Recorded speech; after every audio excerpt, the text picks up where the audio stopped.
ধন্যবাদ। আসসালামু আলাইকুম প্রিয় শিক্ষার্থীরা, কেমন আছেন? আশা করছি পরম করুণাময় আল্লাহ তাআলার রহমতে, অশেষ মেহেরবানিতে সবাই ভালো আছেন এবং আমিও ভালো আছি আলহামদুলিল্লাহ। আজকে ইজিএনএফ শিপন স্যার ইউটিউব চ্যানেলের পক্ষ থেকে সকল ছাত্রছাত্রীকে অসংখ্য ধন্যবাদ। যারা ইংরেজিতে দুর্বল তাদের জন্য আজকে আমার এই ক্লাস।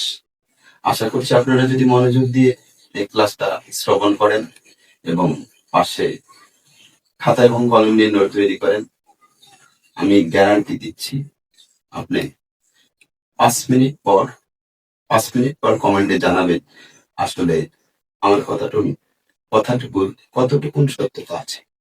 5 মিনিট পর আপনি যে কোনো বাক্য লেখার শেষ হওয়ার আগেই নির্ণয় করতে পারবেন। আমরা অনেকেই সেন্টেন্স নির্ণয় করতে জানি না। তো কথা না বাড়িয়ে আসি মূল ক্লাসে। আজকের আলোচনার বিষয় সেন্টেন্স। সেন্টেন্সের বাংলা বাক্য। এই সেন্টেন্স গুলো বিভিন্ন রকমের থাকে। এই সেন্টেন্স গুলো দেখলেই যেন আপনি বলতে পারেন সেন্টেন্স কি সেন্টেন্স। তো তার আগে বলবো সেন্টেন্স কাকে বল। সেন্টেন্স, আমি একটা বাক্য লিখছি, I rice eat.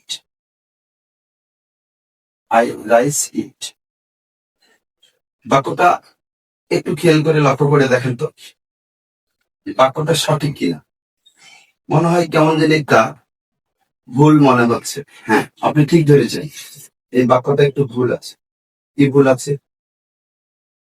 I eat rice. প্রশ্ন হতে পারে উপরের বাক্য বলো না কেন। তো সেন্টেন্স হতে হলে আমাদের যা যা প্রয়োজন, যেমন আইটা সাবজেক্ট আছে, রাইসটা অবজেক্ট, ইটটা ভার্ব, এলোমেলো সাজানো। আমরা ইংরেজি বাক্যের ভার্বটা সাবজেক্টের পরেই সাধারণত অ্যাসার্টিভ বাক্যে সাবজেক্টের পরেই ভার্বটা লক্ষ্য করব, তারপর অবজেক্ট লক্ষ্য করব। এটা স্ট্রাকচার আমি লিখতে পারি, আইটা সাবজেক্ট, ইটটা ভার্ব, রাইসটা অবজেক্ট। সাবজেক্ট, ভার্ব, অবজেক্ট, এই স্ট্রাকচারটা অ্যাসার্টিভের স্ট্রাকচার। তো অ্যাসার্টিভের স্ট্রাকচারে আই রাইস ইট, এই ক্ষেত্রে বাক্যটা সঠিক নয়। কেন? রাইসটা কিন্তু অবজেক্ট, সাবজেক্টের পরে বসতে পারে না, তাই এই বাক্যটা ভুল। আপনার ধরা সঠিক আছে। দেখুন একটা বাক্যের কি কি প্রয়োজন, একটা সেন্টেন্স হতে হলে তার কি কি প্রয়োজন। যা প্রয়োজন যা প্রয়োজন সেটা হলো complete sense, combination of words, correct order. Complete sense, পূর্ণ, কমপ্লিট সম্পূর্ণ, সেন্স অনুভূতি, অর্থ, পূর্ণ অর্থ লাগবে। কম্বিনেশন মিল অফ ওয়ার্ডের সুবিন্যস্ত মিল থাকতে হবে। কারেক্ট অর্ডার, সঠিক অর্ডারে চলতে হবে। তোমরা দেখলাম যে আই ইট রাইস, এটা সঠিক অর্ডারে চলেছে, এটা সঠিক বাক্য। তাহলে আমরা সেন্টেন্স কাকে বলবো? আমরা সেন্টেন্স যদি বলি, সেন্টেন্স কাকে বলি? এক বা একাধিক ওয়ার্ড পাশাপাশি বসে যদি কোনো বক্তার মনের ভাব সম্পূর্ণভাবে প্রকাশ করে, তবে তাকে আমরা সেন্টেন্স বলবো। এক বা একাধিক ওয়ার্ড পাশাপাশি বসে একটা বক্তার মনের ভাব সম্পূর্ণ প্রকাশ করে, তাকে আমরা সেন্টেন্স বলবো। আই রাইস ইট, আমি খাই ভাত, সুবিন্যস্ত হয়েছে, কিন্তু বাক্যর ধারাতে বাক্য সঠিক নয়। আই ইট রাইস, আমি ভাত খাই, বাক্যে সুবিন্যস্ততা অর্থ ঠিক আছে। এখন একজন ব্যক্তি অর্থ প্রকাশ করতে গিয়ে বলছে আমি ভাত খাই, অথবা এটা সেন্টেন্স। আমরা এই 5টা সেন্টেন্স বাক্যে বললাম যে সেন্টেন্স কাকে বলে। এক বা একাধিক অর্থপূর্ণ ওয়ার্ড পাশাপাশি বসে সুবিন্যস্ত কারেক্ট অর্ডারে বসে যদি সম্পূর্ণ অর্থ কমপ্লিট সেন্স দেয়, তাহলে আমরা একে সেন্টেন্স বলবো। ধন্যবাদ। তাহলে আপনারা সেন্টেন্স সম্পর্কে বলতে পেরেছেন। এখন বলেন দেখি সেন্টেন্স কাকে বলে।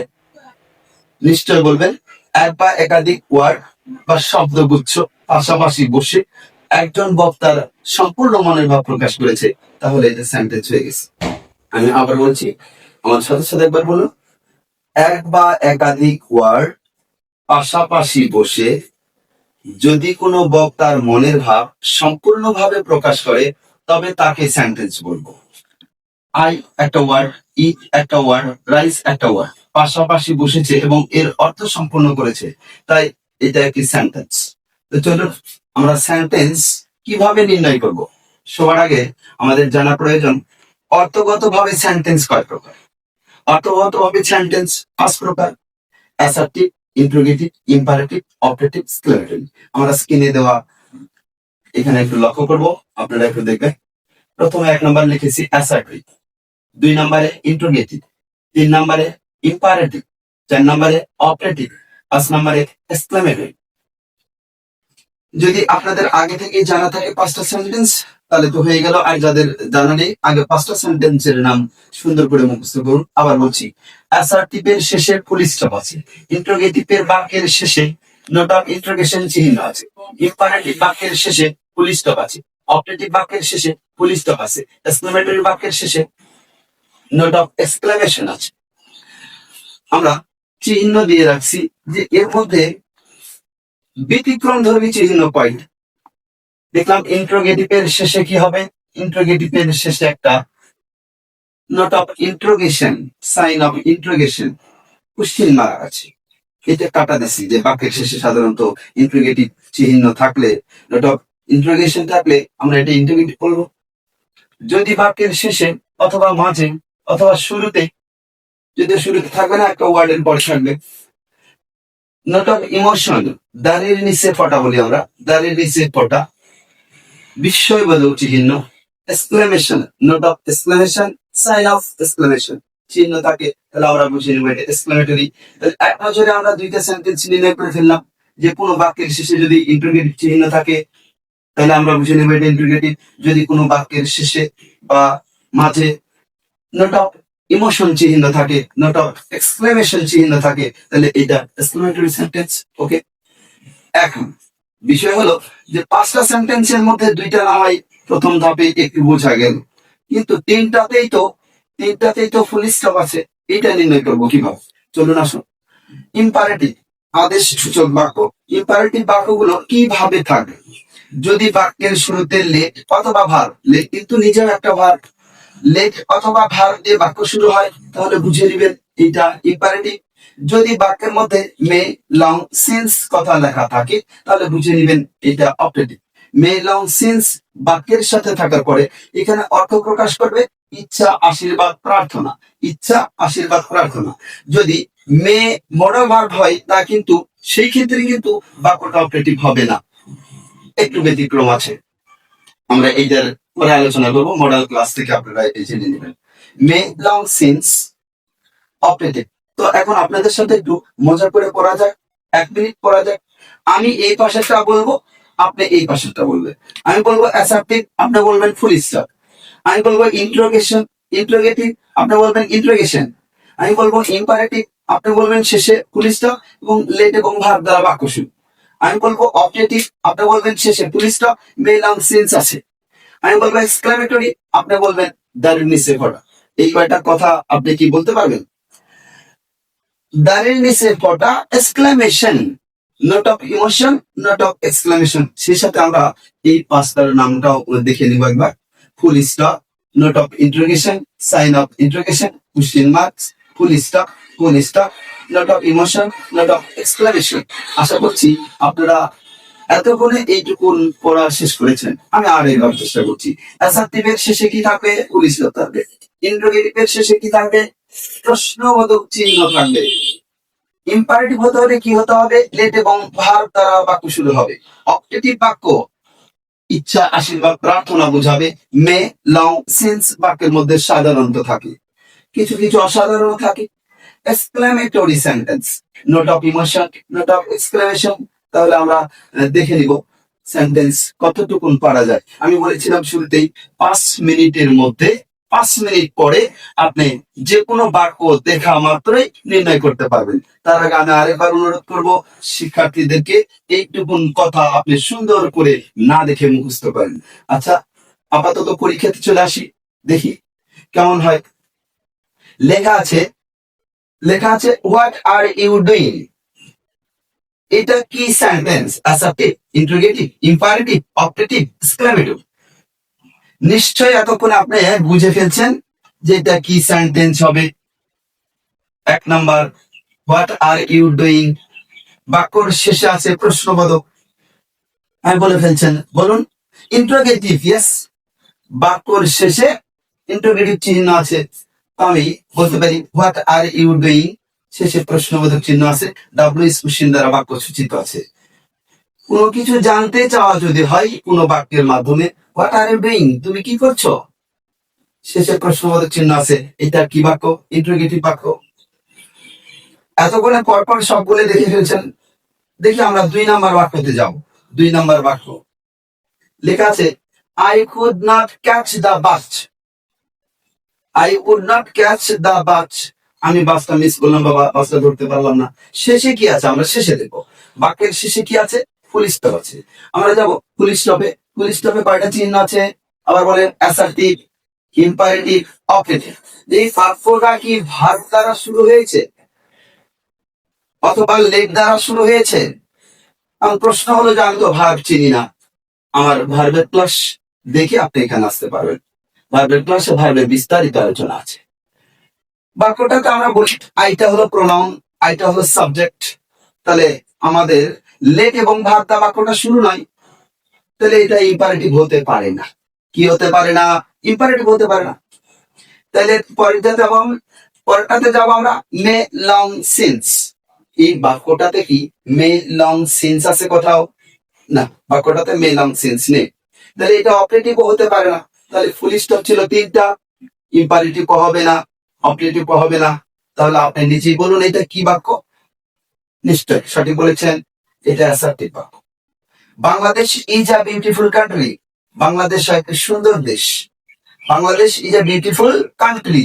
শেষে দেখবো, লক্ষ্য করে দেখবো, শেষে আছে ফুল স্টপ। কি আছে? ফুল স্টপ আছে। তাহলে আমরা বলতে পারি এইভাবে যে এই বাক্যটার শেষে কি কোশ্চেন মার্ক আছে? না, তাহলে কি হবে না? ইন্টারোগেটিভ হবে না। তাহলে নিচে ফোটা আছে? না। এক্সক্লেমেটরি চিহ্ন আছে? না, এক্সক্লেমেটরি হবে না।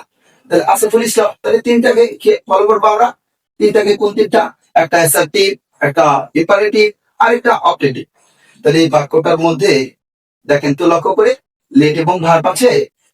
বাক্যের শুরুতে লেট নাই। বাংলাদেশ একটা নাউন, নাউন দিয়ে সাবজেক্ট দিয়ে শুরু হয়েছে। ইজটা অক্সিলারি ভার্ব, এখন প্রিন্সিপাল ভাবে কাজ করছে। তাহলে এই বাক্যটার মধ্যে সহজ কথা বলতে পারি লেট এবং ভার্ব নাই। সো এই বাক্যটা ইম্পারেটিভ হবে না। এই বাক্যটার মেলাম সিন্স আছে, মেলাম সিন্স নেই, এটা অপটেটিভ হবে না। তাহলে এটা কি হবে? নিশ্চয় একটাই বাকি আছে ফুল স্টপে, সেটা বুঝে গেছেন। অ্যাসার্টিভ, শিওর, আপনার উত্তর সঠিক। How sweetly the singer sings. নিশ্চয় হ্যাঁ, আপনি সঠিক হয়েছে। আপনি বলেন এক্সক্লেমেটরি হবে। বাক্যের শেষে কি আছে? দাঁড়ের নিচে একটা ফোঁটা আছে, নোট অফ ইমোশন, এক্সক্লেমেশন চিহ্ন আছে। তাহলে আমরা অতি সহজেই নির্ণয় করতে পারলাম যে এটা এক্সক্লেমেটরি সেন্টেন্স। ওকে, লং লিভ বাংলাদেশ, আমরা লক্ষ্য করে আসবো। লং লিভ বাংলাদেশ, এটার শেষে কি আছে? ফুল স্টপ আছে। ফুল স্টপ দিয়ে আমরা ওই পাশে 3টা দেবো, একটা অ্যাসার্টিভ, একটা ইম্পারেটিভ, একটা অপারেটিভ। ইম্পারেটিভ হতে হলে, ইম্পারেটিভ হতে হলে লেট এবং ভার্ব থাকতে হবে। এর মধ্যে কি লেট এবং ভার্ব আছে? না। ও এতক্ষণ উত্তরে চলে আসছে, স্যার এখানে লং আছে। Thank you so much. এখানে লং আছে। মে লং সিন্স যদি বাক্যের মধ্যে থাকে তাহলে আমরা বুঝে নিব এটা অপটেটিভ। ওকে, তাহলে এটা আমাদের অপটেটিভ কথা হয়ে গেল। Hurrah, I have won the game. Hurray, আমরা খেলায় জিতেছি। এই বাক্যটা কি? একটু কমেন্টস চালু করে জানান এই মুহূর্তে। চালু করে জানান দেখি এটা কি সেন্টেন্স হবে। শেষে তো একটা ফুল স্টপ আছে এবং দাড়ির নিচে ফোঁটাও দেওয়া আছে চিহ্ন। তাহলে আমি এটা এখন কোনটা বলবো? অ্যাসার্টিভ বলবো, ফুল স্টপ ইম্পারেটিভ বলবো, অপটেটিভ বলবো, নাকি এক্সক্লেমেটরি বলবো? তাহলে সুন্দর হলে এই বাক্যটা আসার পরে আমরা একটা জিনিস জেনে নিব, যদি অ্যাডভার্ব সূচক কিছু শব্দ এবং বিস্ময়বোধক সূচক কিছু শব্দ যেমন এলাস, গুলডা, সাই, হাই, এদের পরে দাঁড়ের নিচে একটা ফোঁটা দেওয়া থাকে, এক্সক্লেমেটরি চিহ্ন দেওয়া থাকে। যদি এক্সক্লেমেটরি চিহ্ন সূচক শব্দের পরে অ্যাসার্টিভ থাকে তাহলে আমরা এটা টোটালটাকে এক্সক্লেমেটরি বাক্য বলবো। তো আমি এটার জন্য একটা সুন্দর ট্যাকটিক ফলো করতে পারি আমরা, the exclamatory plus assertive সমান সমান exclamatory। ওকে, আশা করছি আর কোনো ডাউট থাকবে না। আমরা এইটার আরেকটা উদাহরণ পরে দেখাবো, ততক্ষণে বাকিগুলো দেখে আসি। We saw him, আমরা দেখলাম তাকে, go there, সেখানে যে শেষে কি আছে, ফুল স্টপ আছে। নিশ্চয় বলবেন ইম্পারেটিভ বাক্য না, এই বাক্যটার সাবজেক্ট দেওয়া আছে উই, প্রনাউন দেওয়া আছে, ভার্বের ভি2 দেওয়া আছে, অবজেক্ট দেওয়া আছে, আবার আরেকটা প্রিন্সিপাল ভার্ব দেওয়া আছে। তো এই বাক্যটা আমরা নির্ণয় করলাম যে শেষে ফুল স্টপ আছে, তাহলে এই বাক্যটার মেল সেন্স নাই, লেট এবং ভার্ব, তাহলে বাক্যটা কি হবে, বাক্যটা অ্যাসার্টিভ হবে। সুন্দর। তারপরে আসি, আর ইউ এ স্টুডেন্ট, তুমি কি একজন ছাত্র? যদি জিজ্ঞেস করতাম আর ইউ ক্রিমিনাল, তাহলে কিন্তু আপনি জিজ্ঞেস করতেন, একটু রাগান্বিত হতেন, আর ইউ ক্রিমিনাল, নো। তাহলে কি বলতাম, এই বাক্যটাতে যদি আপনাকে বলতাম আর ইউ এ ক্রিমিনাল, আপনি উত্তর আসতো নো। এখন বলছি আর ইউ স্টুডেন্ট, আপনি যদি ছাত্র হয়ে যান তাহলে বলবেন ইয়েস, যদি ছাত্র না হন তাহলে বলবেন নো, যদি ছাত্র হন তাহলে বলবেন ইয়েস, যদি ছাত্র না হন তাহলে বলবেন নো। ঠিক, যদি ছাত্র হন তাহলে বলবেন ইয়েস, যদি ছাত্র না হন তাহলে বলবেন নো। তাহলে আমি এই দিক থেকে সুন্দর একটা কথা বলতে পারি, এক বা একাধিক ওয়ার্ড পাশাপাশি বসে আমি সেন্টেন্সে যাচ্ছি, আবার এক বা একাধিক অর্থপূর্ণ ওয়ার্ড পাশাপাশি বসে যদি কোনো বক্তার মনের ভাব সম্পূর্ণভাবে প্রকাশ করে তবে তাকে সেন্টেন্স বলে। আমি বিশেষ দ্রষ্টব্যের একটা কথা লিখতে পারি যে ইয়েস এবং নো দ্বারাও কোনো বক্তার অর্থ প্রকাশ পেয়েছে। Are you student? Yes. Are you student? Yes. তাহলে আমি তার মনের ভাব বুঝে গেছি, ইয়েস ও একটা বাক। ওকে, আবার জিজ্ঞেস করলাম আর ইউ ক্রিমিনাল, আপনি কি অপরাধী? আপনি যদি অপরাধী হন তাহলে ইয়েস বলবেন, আপনি যদি অপরাধী না হন তাহলে নো বলবেন। তাহলে উত্তরে আসবে সাধারণত নো। তাহলে নোটাও একটা বাক্যের অন্তর্ভুক্ত, যেহেতু আমি নো এবং ইয়েস দ্বারা একটা বক্তার মনের ভাব সম্পূর্ণভাবে প্রকাশ পেয়েছি। ধন্যবাদ। আমরা পরের লাইনে আসবো।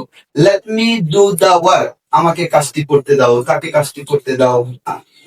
Let me do the work, আমাকে কাজটি করতে দাও, এটা কি বাক্য? এটাও কিন্তু আপনি কমেন্টসে জানাবেন। 9 নাম্বার বাক্যটা কি চালু করে জানালে আমি খুশি হব। আর তার সাথে মিলে নেবেন যে আমি বলছিলাম যে 5 মিনিটের মধ্যে কয়টা কথা যদি আপনি মনোযোগ দিয়ে নোট করেন এবং মনোযোগ দিয়ে পড়েন এবং মনে রাখতে পারেন, শুধু এই 10টা বাক্য নয়, যে কোনো বাক্য আপনি দেখা মাত্রই লেখা শেষ হওয়ার আগে চিহ্ন দেওয়া পর্যন্ত, শেষ হওয়া পর্যন্ত আপনি বলতে পারবেন sentence. Late me do the work, অবশ্যই এটা আমাকে কমেন্টে জানাবেন, এটা আমি বললাম না। 9 নাম্বারটা। ধন্যবাদ। এবার লেখা আছে what class do you read in, তুমি কোন ক্লাসে পড়ো, কোন শ্রেণীতে পড়ো। নিশ্চয়ই এতক্ষণে বুঝে ফেলছেন যে বাক্যের শেষে যেহেতু কোশ্চেন মার্ক দেওয়া আছে তাহলে এটা ইন্টারোগেটিভ। তো আশা করছি আজকের এই ছোট্ট ক্লাসে আপনারা সেন্টেন্স সম্পর্কে বিস্তর আলোচনা না করলেও সেন্টেন্স নির্ণয় করতে আশা করছি আপনাদের ভুল হবে না। যদি আমার ক্লাসটা ভালো লাগে পরবর্তী ক্লাসটাতে ফলো দিয়ে আমাদের পাশে থাকুন, যাতে সর্বপ্রথম ভিডিওটা আপনার কাছে পৌঁছে যায়। ধন্যবাদ আপনাদেরকে, ভালো থাকবেন, সুস্থ থাকবেন।